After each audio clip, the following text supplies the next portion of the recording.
మోదీకి ఒక news reader లేకపోతే అసెంబ్లీ అంటే పార్లమెంట్లో ఎవరు అడుగుతారంట, మీరు చరిత్రలో మీ పేరు నిలుపుకోవాలని ఎలా నిలుపుకోగలరు, మాకు చెప్పగలరా అని.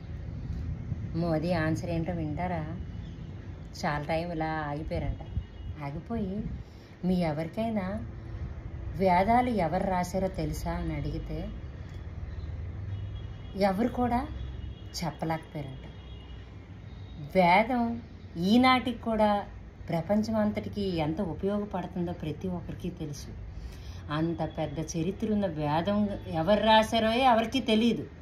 అలాంటిది ఈ మోదీ ఏమాత్రం ఈ ఒక్క మహాసముద్రంలో ఇసుక రేణువులో ఒక రేణువంతా. అలాగే ఈ ఒక్క ప్రస్తుత జనాభా 120 కోట్ల 130 కోట్ల నాకు తెలీదు, అలాంటి జనంలో నేను ఒక జనమే, నేను ఒక వ్యక్తినే. నేను కూడా ఒక వ్యక్తినే. ఒకళ్ళు టీచర్గా ఉన్నారు, ఒకళ్ళు స్క్లావెంజర్గా ఉన్నారు, ఒక్కొక్క డాక్టర్గా ఉన్నాడు. ఏ వృత్తిలో ఆడైతే ఎలాగైతే ఉన్నారో అలాగే నేను కూడా చరిత్రలో ఒక మనిషి. మోదీయే కాదు, ఎవరి చరిత్రలు రాయడానికి ఎవరూ పుట్టలేదు అని చాలా చక్కనైన సమాధానం చెప్పారట.